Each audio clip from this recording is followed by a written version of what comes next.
काश मर जाएं पुतिन, परमाणु जंग को तैयार जेलेंस्की। 1400 दिन से यूक्रेन रूस के हमलों का सामना कर रहा है।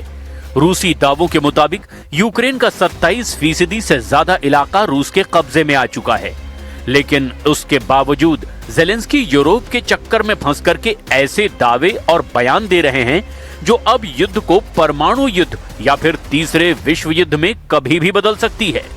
राष्ट्रपति जेलेंस्की ने सबसे हैरान करने वाला बयान राष्ट्रपति पुतिन के खिलाफ दिया, जिसने आग में घी डाल दिया है। क्रिसमस के मौके पर जेलेंस्की ने दो टूक कहा कि वो चाहते हैं कि पुतिन जल्द से जल्द मर जाएं, ताकि युद्ध को रोका जा सके। जेलेंस्की के इस बयान से रूस में भयंकर कोहराम मच चुका है। शांति के जो दावे और तैयारियां की जा रही थी, उसको जेलेंस्की के बयान से गहरा झटका लगा है। आप इसी से अंदाजा लगा सकते हैं कि पुतिन ने जेलेंस्की के जंगी जुनून को देखते हुए यूक्रेन का साथ देने वाले ब्रिटेन, फ्रांस और जर्मनी के खिलाफ सख्त एक्शन शुरू कर दिया है। पुतिन के सबसे ताकतवर बम वर्षकों में से एक Tu-95MS भारी हथियार, बम और मिसाइलों के साथ ब्रिटेन की सीमा के करीब तक पहुंच गए। लगातार 8 घंटे तक Tu-95MS ने उड़ान भरी और ब्रिटेन को दिखा दिया कि रूस किसी भी वक्त ब्रिटेन पर बम वर्षकों से हमला कर सकता है। हम आपको ये भी बता दें कि कैसे ब्रिटिश स्टॉर्म शैडो मिसाइल ने रूस में भारी तबाही मचाई हुई है, जिसकी वजह से रूस ने यूक्रेन का साथ देने वाले ब्रिटेन पर सीधा हमला एक तरह से शुरू करने का संकेत दे दिया है। हम शुरुआत करते हैं उस खबर से जिसने रूस को परमाणु जंग करने के लिए मजबूर करना शुरू किया है। काश मर जाएं पुतिन, अब नहीं रुकेगा युद्ध। राष्ट्रपति जेलेंस्की हर हाल में राष्ट्रपति पुतिन को मरा हुआ देखना चाहते हैं। जेलेंस्की हर हाल में रूस की बर्बादी देखना चाहते हैं।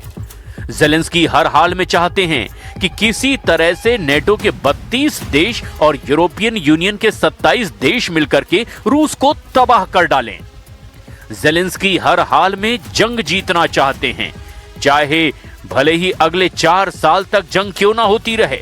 जेलेंस्की की इस ख्वाहिश या हसीन हसरत के पीछे वो कड़वा सच है जिसने यूक्रेन के साथ साथ यूरोप को भी दुनिया के सामने बेनकाब कर दिया है।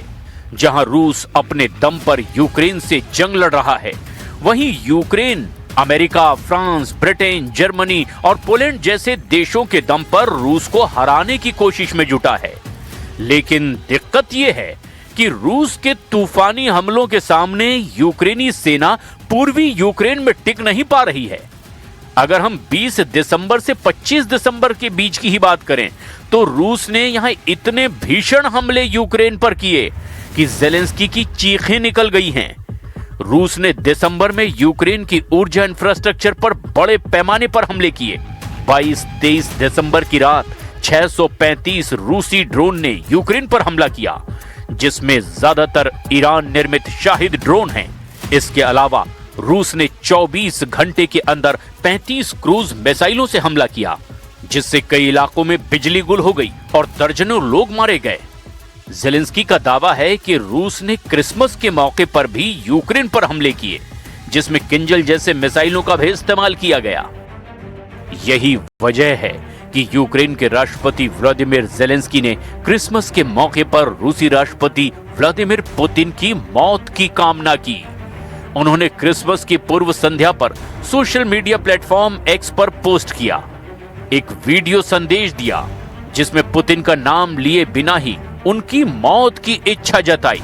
उनके इस संदेश पर अभी तक रूस की तरफ से आधिकारिक प्रतिक्रिया नहीं मिली है, लेकिन माना यह जा रहा है कि इससे दोनों देशों में युद्ध विराम की कोशिशें नाकाम हो सकती है। यूक्रेन ने एक दिन पहले ही अमेरिका समर्थित 20 सूत्रीय शांति योजना को सार्वजनिक किया है। अपने संदेश में जेलेंस्की ने पुतिन का नाम लिए बगैर कहा, आज हम सभी एक सपना साझा करते हैं। हमारी सभी की एक ही इच्छा है, वो मर जाए, जैसा कि हर कोई खुद से कहता है। Мрія у всіх нас одна, і бажання ми загадуємо одне на всіх. Щоб він сконав, скаже кожен про себе. Але коли звертаємось до Бога, звісно, ми просимо ширше, просимо про мир для України. Ми боремось за це і молимось за це. स्टॉर्म शैडो से रूस पर हमला, 2 किलोमीटर तक आग का दरिया। इधर रूस के हमलों से बौखलाए और तिलमिलाए यूक्रेन ने रूस पर घातक हमले पिछले 72 घंटों में किए हैं। खासतौर से रूस की तेल रिफाइनरियों को यूक्रेनी ड्रोन और मध्यम दूरी की मिसाइलों ने चुन चुन कर निशाना बनाया। अभी तक यूक्रेन रूस की 38 तेल रिफाइनरियों में से 20 से 22 तेल रिफाइनरियों को निशाना बनाने का दावा कर चुका है। रूस ने भी माना कि यूक्रेन के हमलों से रूस के तेल डिपो और रिफाइनरियों को घातक नुकसान पहुंचा है। रूस पर यूक्रेन अब ब्रिटेन से मिले स्टॉर्म शैडो मिसाइलों से अब काफी अंदर तक हमले कर रहा है।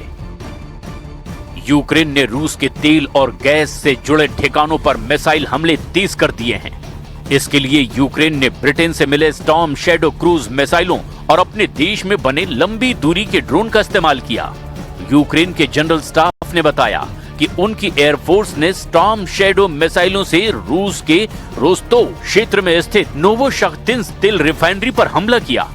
इसके अलावा यूक्रेन के सुरक्षा एजेंसी एसबीयू ने बताया कि उसके स्वदेशी लंबी दूरी के ड्रोन ने रूस के क्रास्नोदार क्षेत्र के टेमरयुक बंदरगाह पर मौजूद ऑयल टैंकों को निशाना बनाया।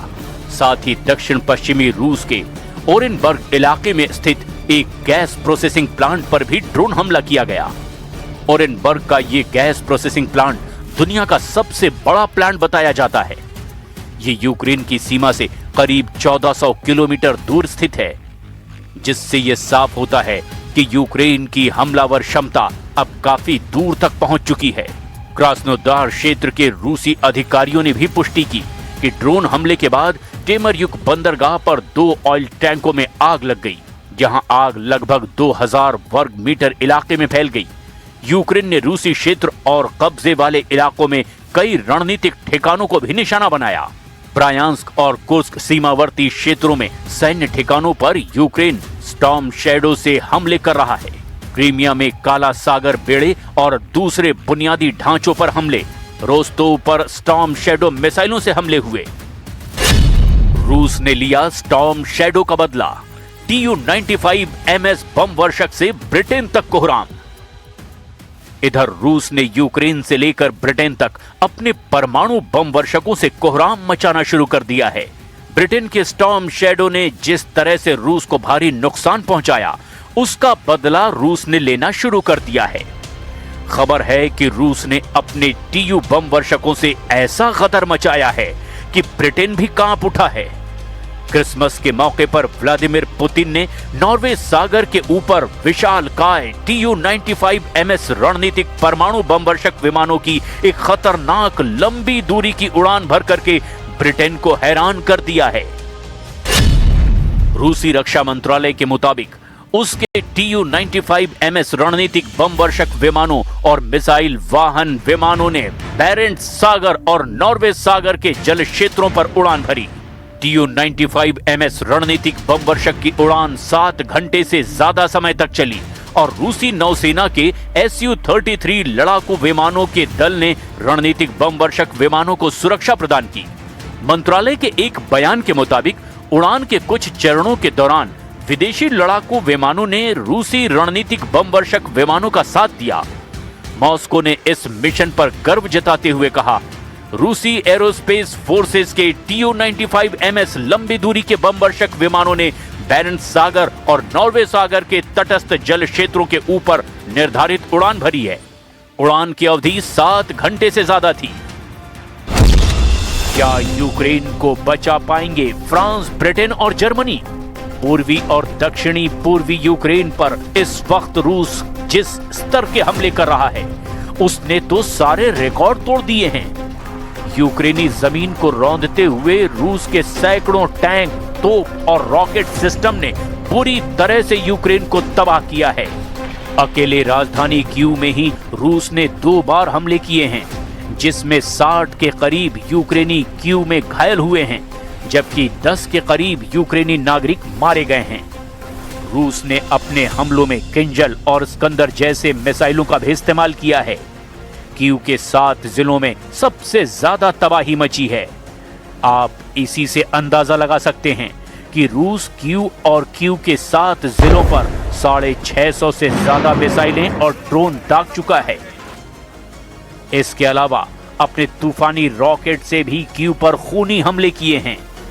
रूस के इन हमलों से राजधानी कीव और उसके आसपास सैकड़ों इमारतें तबाह हो चुकी हैं।